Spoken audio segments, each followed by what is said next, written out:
Section 1. You will hear a woman telephoning a tourist office to ask about free activities. First, you have some time to look at questions 1 to 6.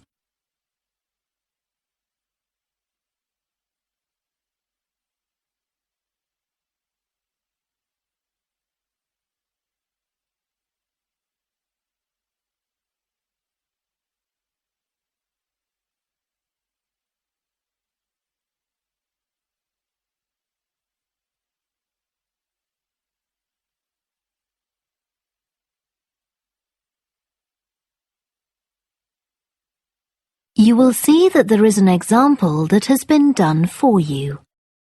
On this occasion only, the conversation relating to this will be played first. Good morning, this is Burnham Tourist Office, Martin speaking. Oh, hello. I saw a poster about free things to do in the area, and it said people should phone you for information.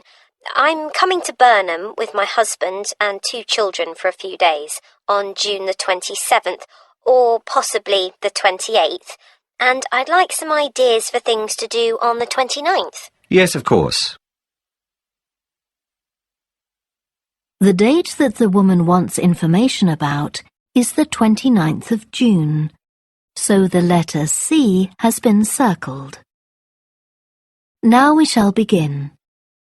You should answer the questions as you listen because you will not hear the recording a second time. Listen carefully and answer questions 1 to 6. Good morning, this is Burnham Tourist Office, Martin speaking. Oh, hello. I saw a poster about free things to do in the area, and it said people should phone you for information. I'm coming to Burnham with my husband and 2 children for a few days on June the 27th, or possibly the 28th, and I'd like some ideas for things to do on the 29th. Yes, of course. OK. Then let's start with a couple of events especially for children.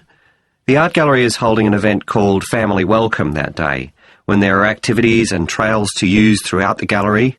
That sounds interesting. What time does it start?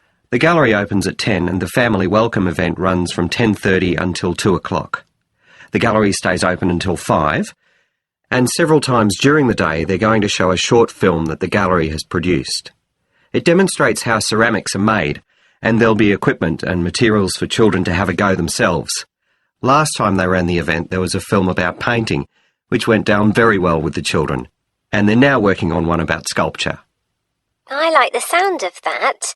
And what other events happen in Burnham? Well, do you all enjoy listening to music? Oh, yes. Well, there are several free concerts taking place at different times, 1 or 2 in the morning, the majority at lunchtime and a couple in the evening, and they range from pop music to Latin American. The Latin American could be fun. What time is that? It's being repeated several times in different places. They're performing in the Central Library at 1 o'clock, then at 4 it's in the City Museum, and in the evening at 7:30 there's a longer concert in the theatre.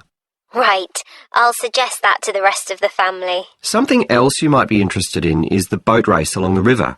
Oh, yes. Do tell me about that. The race starts at Offord Marina to the north of Burnham and goes as far as Summer Pool. The best place to watch it from is Charlesworth Bridge, though that does get rather crowded. And who's taking part? Well, local boat clubs, but the standard is very high.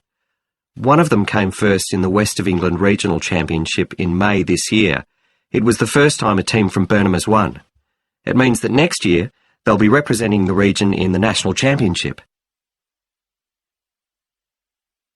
Before you hear the rest of the conversation, you have some time to look at questions 7 to 10.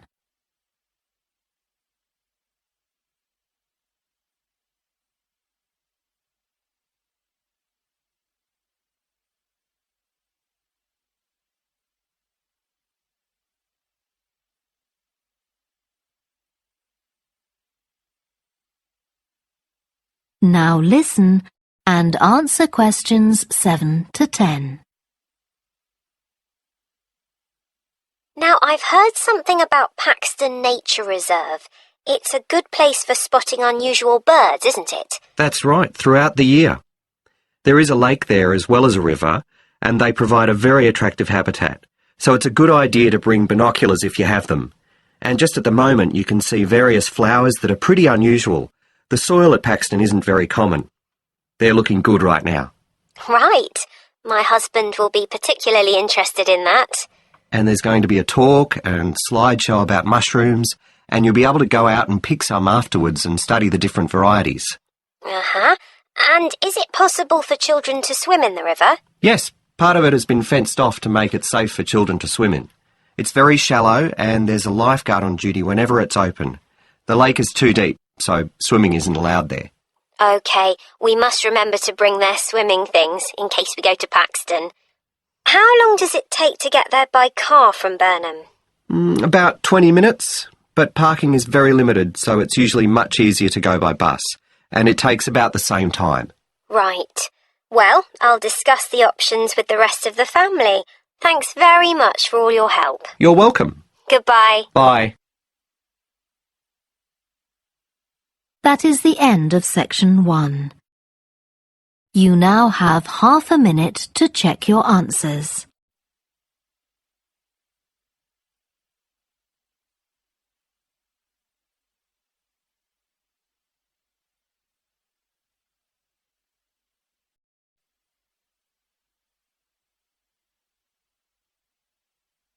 Now turn to section 2.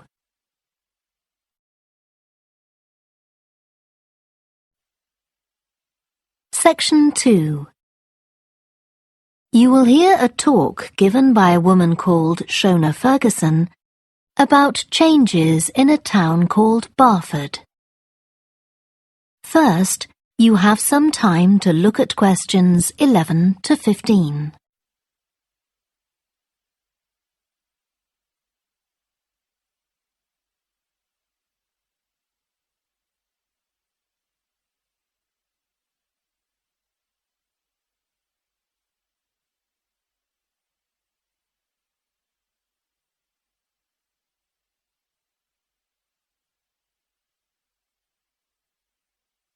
Now listen carefully and answer questions 11 to 15.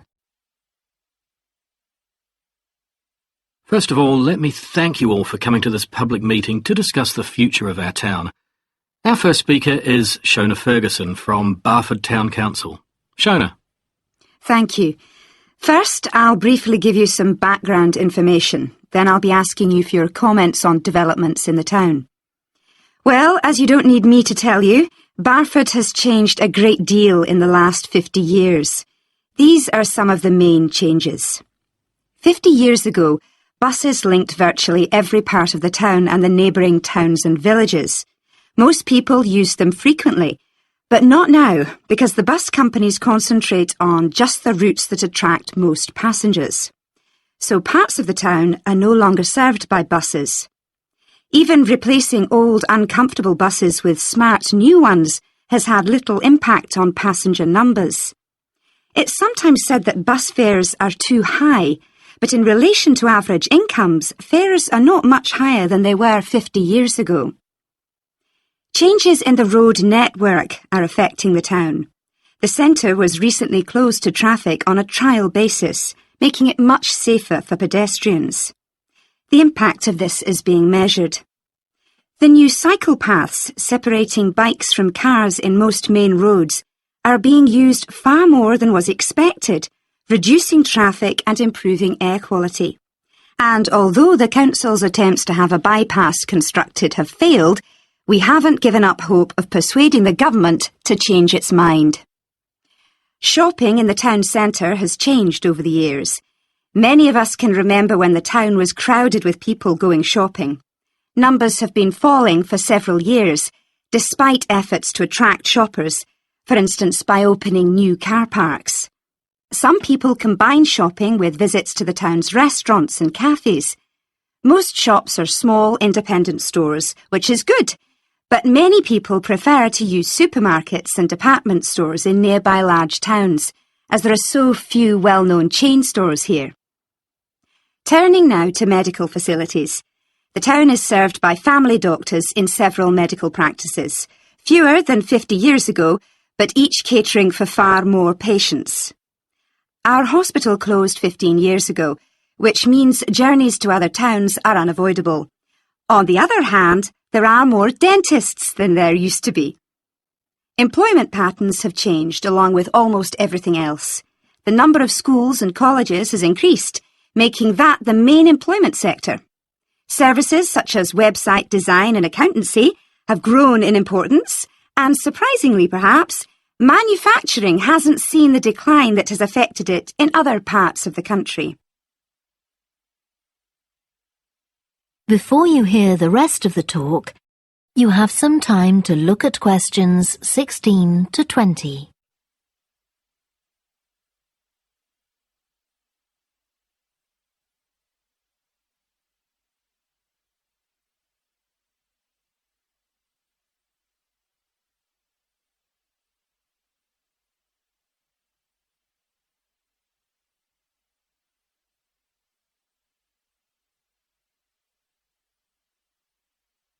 Now listen and answer questions 16 to 20. Now I'll very quickly outline current plans for some of the town's facilities, before asking for your comments. As you'll know if you regularly use the car park at the railway station, it's usually full.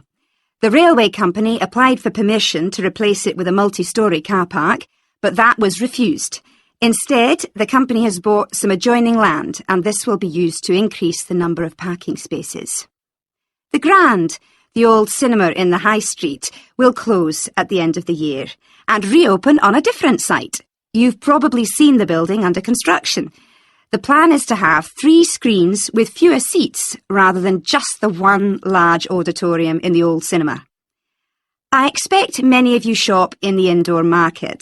It's become more and more shabby looking, and because of fears about safety, it was threatened with demolition. The good news is that it will close for 6 weeks to be made safe and redecorated, and the improved building will open in July. Lots of people use the library, including school and college students who go there to study. The council has managed to secure funding to keep the library open later into the evening, twice a week. We would like to enlarge the building in the not-too-distant future, but this is by no means definite. There's no limit on access to the nature reserve on the edge of town, and this will continue to be the case. What will change, though, is that the council will no longer be in charge of the area. Instead, it will become the responsibility of a national body that administers most nature reserves in the country. OK, now let me ask you if you have... That is the end of section 2. You now have half a minute to check your answers.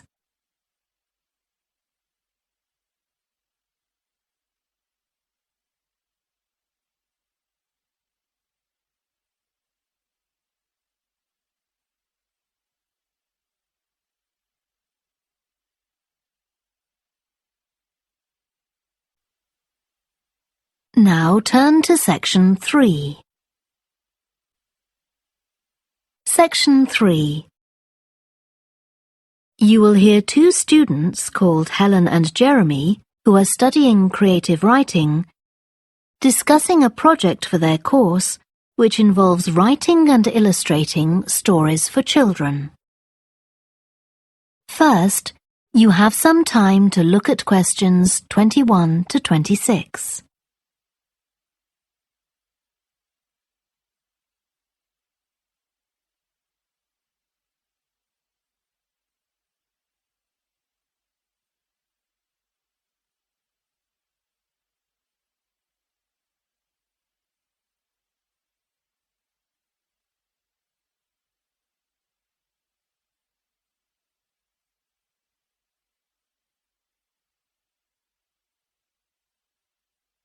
Now listen carefully and answer questions 21 to 26.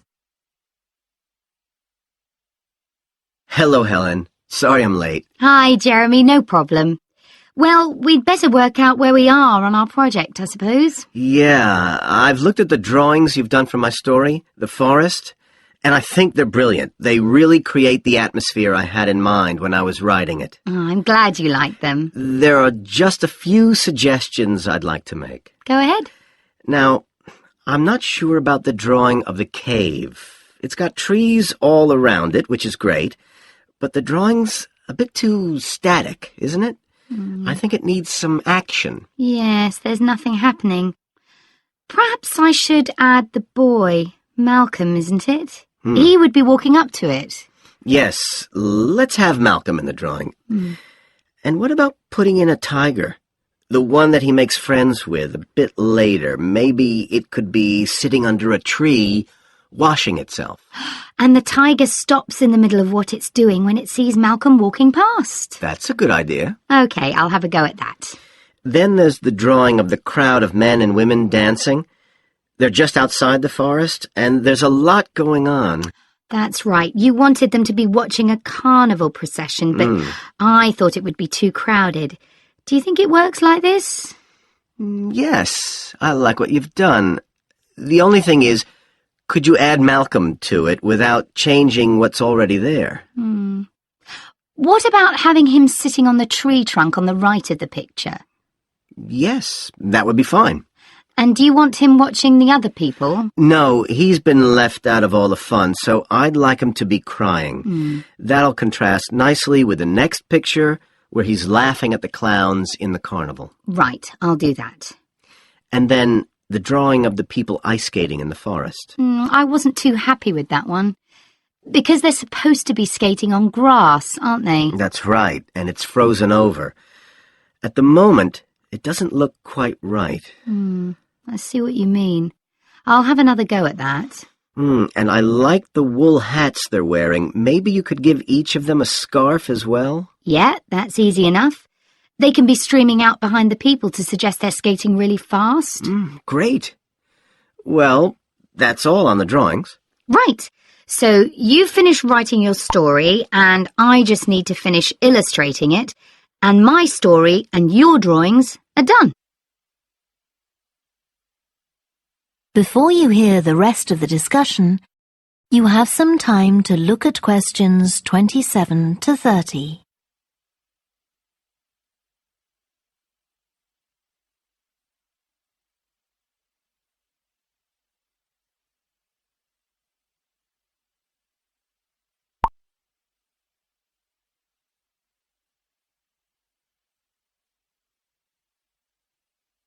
Now listen and answer questions 27 to 30. So the next thing is to decide what exactly we need to write about in the report that goes with the stories and how we're going to divide the work. Right, Helen. What do you think about including a section on how we planned the project as a whole, Jeremy? That's probably quite important. Yeah, well, you've had most of the good ideas so far. How do you feel about drafting something? Then we can go through it together and discuss it. OK, that seems reasonable. And I could include something on how we came up with the ideas for our two stories, couldn't I? Well, I've started writing something about that, so why don't you do the same and we can include the two things? Right. So what about our interpretation of the stories? Do we need to write about what we think they show, like the value of helping other people or that sort of thing? That's going to come up later, isn't it? I think everyone in the class is going to read each other's stories and come up with their own interpretations, which we're going to discuss. Oh, I missed that. So it isn't going to be part of the report at all? No. But we need to write about the illustrations because they're an essential element of children's experience of reading the stories. It's probably easiest for you to write that section, as you know more about drawing than I do. Maybe, but I find it quite hard to write about. I'd be happier if you did it. Okay. So when do you think we can get this ready? That is the end of section 3. You now have half a minute to check your answers.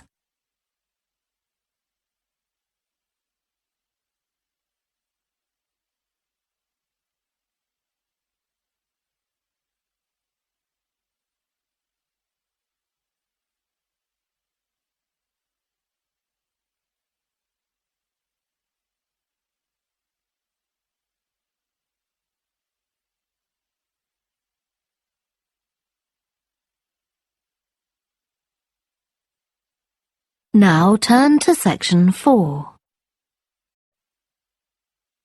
Section 4. You will hear part of a lecture to business students about the use of one particular type of research known as ethnography. First, you have some time to look at questions 31 to 40.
Now listen carefully and answer questions 31 to 40. So, what I'm going to talk about to you today is something called ethnography. This is a type of research aimed at exploring the way human cultures work. It was first developed for use in anthropology, and it's also been used in sociology and communication studies. So, what's it got to do with business, you may ask? Well, businesses are finding that ethnography can offer them deeper insight into the possible needs of customers, either present or future, as well as providing valuable information about their attitudes towards existing products. And ethnography can also help companies to design new products or services that customers really want. Let's look at some examples of how ethnographic research works in business. One team of researchers did a project for a company manufacturing kitchen equipment. They watched how cooks used measuring cups to measure out things like sugar and flour. They saw that the cooks had to check and recheck the contents because although the measuring cups had numbers inside them, the cooks couldn't see these easily. So, a new design of cup was developed to overcome this problem, and it was a top seller. Another team of ethnographic researchers looked at how cell phones were used in Uganda, in Africa. They found that people who didn't have their own phones could pay to use the phones of local entrepreneurs. Because these customers paid in advance for their calls, they were eager to know how much time they'd spent on the call so far. So, the phone company designed phones for use globally with this added feature. Ethnographic research has also been carried out in computer companies. In one company, IT systems administrators were observed for several weeks. It was found that a large amount of their work involved communicating with colleagues in order to solve problems, but that they didn't have a standard way of exchanging information from spreadsheets and so on. So, the team came up with an idea for software that would help them to do this. In another piece of research, a team observed and talked to nurses working in hospitals. This led to the recognition that the nurses needed to access the computer records of their patients no matter where they were. This led to the development of a portable computer tablet that allowed the nurses to check records in locations throughout the hospital. Occasionally, research can be done even in environments where the researchers can't be present. For example, in one project done for an airline, respondents used their smartphones to record information during airline trips, in a study aiming at tracking the emotions of passengers during a flight.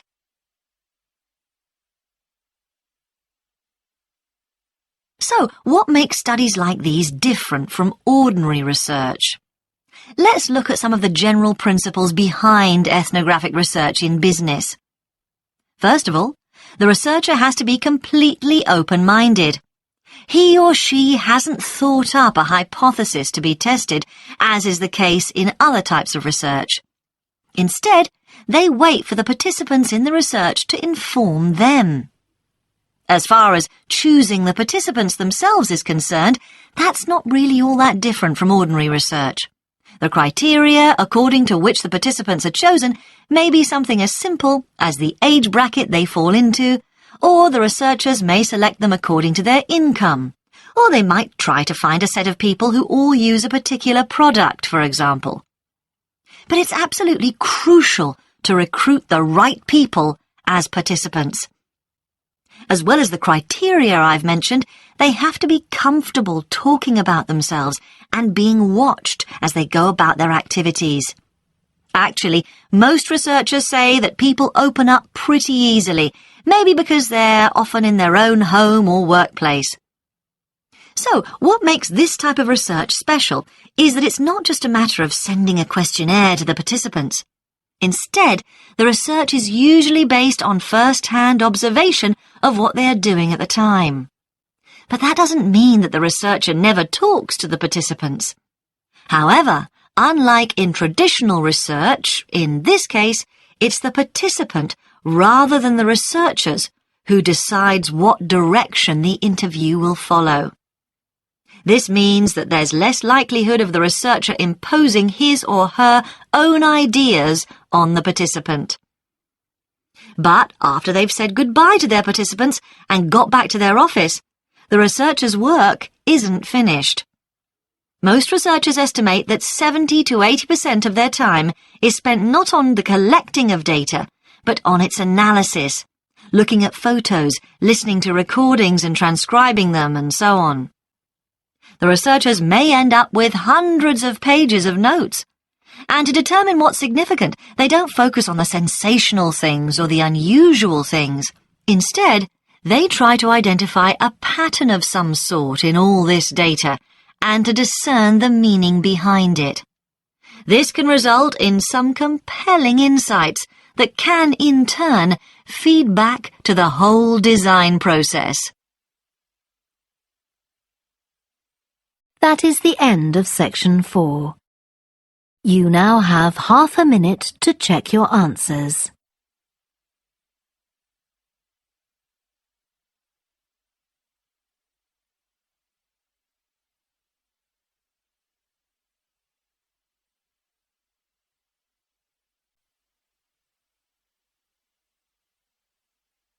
That is the end of the listening test. You now have 10 minutes to transfer your answers to the answer sheet.